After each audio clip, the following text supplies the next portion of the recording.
Ekiti APC youths reject consensus for reps seat ahead of 2027 poll.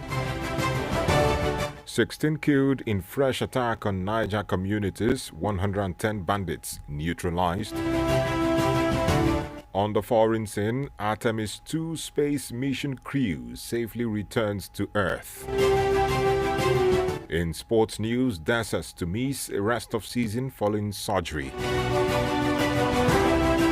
A very good afternoon to you, and thank you for staying with us on Diamond 88.7 FM, Ilorin. This is News on the Hour. I am NEDU OKORIE. We bring you details of the news after this break. Do stay with us.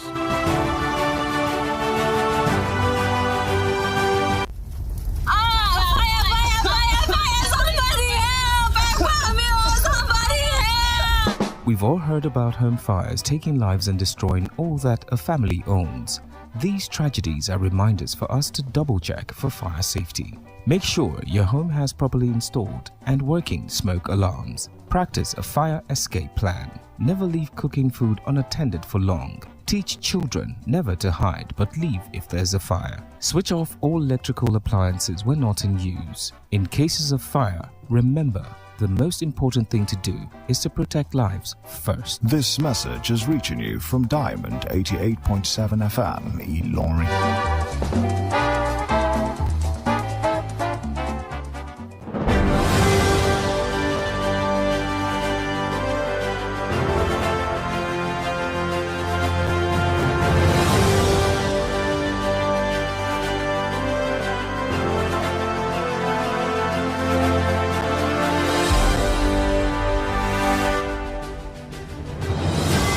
And you're welcome back from that short break. Please do note that you can listen to us via our website on www.diamondfm.net.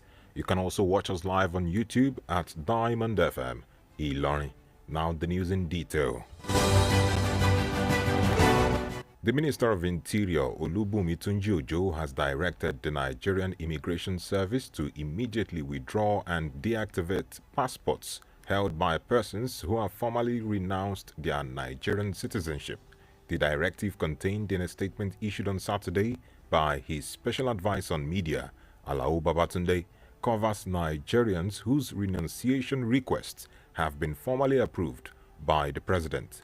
Tunji-Ojo said the ministry, saddled with the responsibility of citizens' integrity, derives its authority from the directive from Section 29, subsection 1 and 2 of the 1999 Constitution, as amended.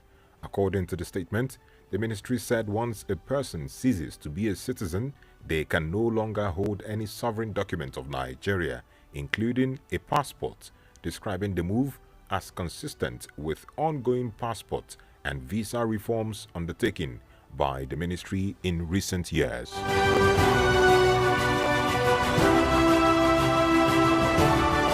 Borno State Governor Babagana Zulum has donated 15 million naira to the family of the late Lieutenant Colonel O.C. Okolo, who was killed during the Boko Haram attack at Mandara Girao in Biu local government area of Borno State on February 16, 2026. The governor's spokesman, Dauda Iliya, disclosed this in a statement on Saturday, stating that Zulum reaffirmed his administration's commitment supporting the families of officers and men who paid the ultimate price in defense of the nation. He also assured that he would continue to visit families of other personnel killed or declared missing in action in the ongoing military operations. And in Ekiti State, a group of All Progressives Congress youths in Ado local government area of Ekiti State on Saturday staged a protest over an alleged plan to impose a consensus candidate for the Ado-Irekpodun-Ifelodun federal constituency ahead of the 2027 general elections. The protesting youths, drawn from 13 wards in the council area, carried placards rejecting any form of consensus arrangement, insisting on direct primaries to determine the party's candidate. They appealed to Governor Biodun Yebanji and the APC state chairman, Shola Election, to allow aspirants to contest freely, saying it would strengthen democracy and reflect the will of party members. The managing director of the Nigerian Railway Corporation, NRC, Dr. Kayode Okpaifa, has constituted a committee to speed up port connectivity to railway systems nationwide in a push to develop rail infrastructure through the private sector. According to a statement by Kalistus Uyimadu, the Chief Public Relations Officer, NRC, Okpaifa, while speaking at the quarterly stakeholders engagement of the Nigerian Ports Consultative Council, NPCC, emphasized the urgent need to deepen rail port connectivity to enhance efficiency in Nigeria's freight and logistics ecosystem. According to him, the Secretary to the Government of the Federation has constituted a committee to drive the initiative's effective delivery, adding that maritime sector reforms and deep-sea ports without efficient rail linkages would continue to yield minimal returns. And in Niger State, 14 vigilante members, including the commander in Bagna community, Shiroro local government area of Niger State, as well as 2 civilians, including a woman, have been confirmed dead in a fresh attack on Bagna and Yelwa communities. This was revealed in a statement issued by the Commissioner for Information and Orientation in the state, Nuhu Nana, on Friday. While expressing deep sorrow over the loss of lives recorded during the operation, the state government extended its heartfelt condolences to the families of the deceased, acknowledging their bravery and sacrifice in the fight against insecurity. Meanwhile, a total of 110 bandits have been reported neutralized across several locations in Shiroro in a major security breakthrough in the state, even as the Niger State government reaffirmed its commitment to restoring peace and stability in Shiroro following the banditry attacks. And lastly, on the local scene, a member of the Federal House of Representatives, Mohammed Danjuma Hassan, who represented Dawakin Kudu, Warawa Federal Constituency of Kano State, has passed on at the age of 66 following a prolonged illness. His death, which reportedly occurred on Friday evening, was confirmed by House of Representatives spokesman Akin Rotimi. Rotimi described the late lawmaker's passing as a significant loss to the National Assembly and the country, noting his decades-long contributions to legislative development. Hassan, who was elected into the House in 2023 under the platform of the New Nigeria People's Party (NNPP), served as the deputy chairman of the House Committee on Judiciary. And that's it on the local scene. The news is reaching you from Diamond 88.7 FM, Ilorin. We're now going to break, and when we return, we'll bring you foreign news where we report that Artemis 2 space mission crew safely returns to Earth. Please stay with us. We'll be right back. See, wait, he's from our tribe, and we have the same religion, so we have to protect our own.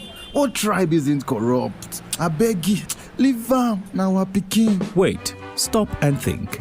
Do you realize that the impact of corruption and careless decisions by that clansman or family member of yours doesn't know tribalism or nepotism? Let's hold everyone accountable for a better society and country. If you see something, say something to the right authorities. This message is reaching you from Diamond 88.7 FM, Ilorin.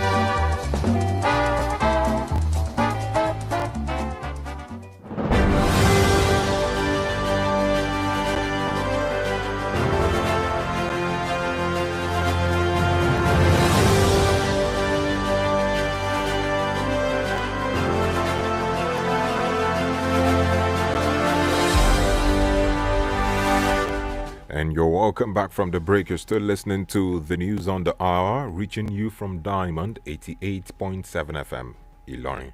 We now move on to the foreign stories.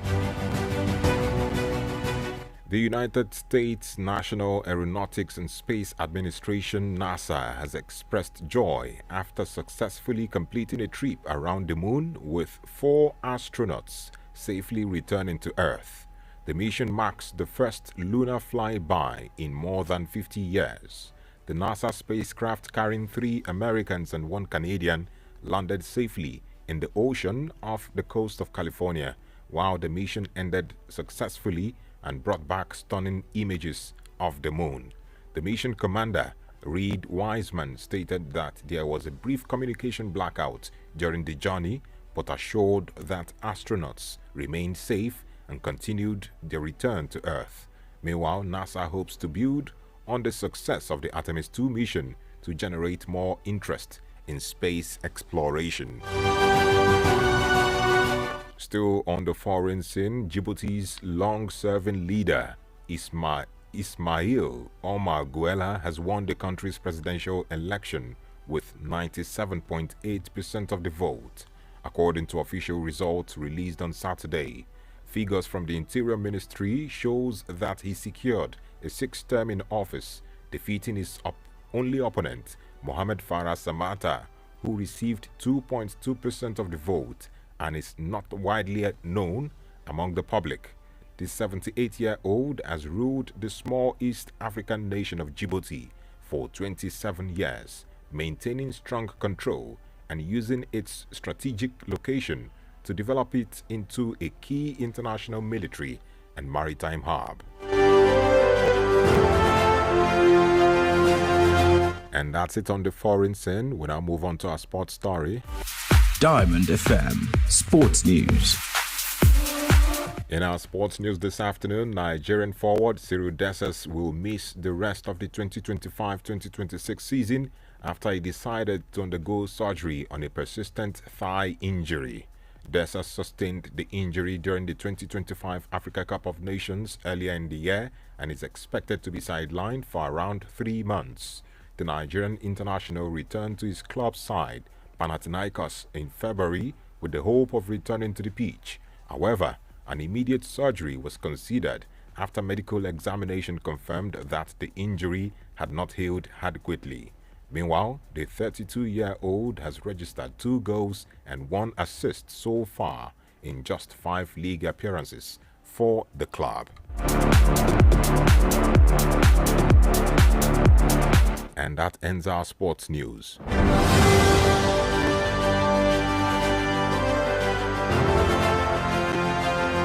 And with that, we've come to the end of News on the Hour. But before we go, here is the recap of the major highlights.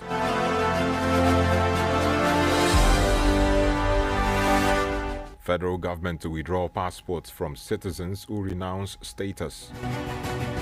Governor Zulum donates 50 million naira to family of deceased army officer. Ekiti APC youth rejects consensus for rep seat ahead of 2027 polls. 16 killed in fresh attack on Niger communities, 110 bandits neutralized. On the foreign scene, Artemis II space mission crew safely returns to Earth.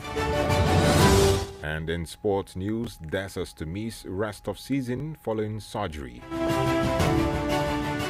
Did you know that on this day in 1979, Tanzanian army captured Kampala, the capital of Uganda, forcing Ugandan dictator Idi Amin to flee into exile in Libya? Now you know. And for news coverage or information about happenings around you, kindly contact Diamond FM newsroom number on 0916 062 7526. 0916 062 7526. Join us at 5 p.m. for a comprehensive bulletin. On behalf of the production crew, I am NEDU OKORIE. Thank you for listening to your Shining Supreme station, and do stand by for the news on the hour in Yoruba. A wonderful afternoon to you.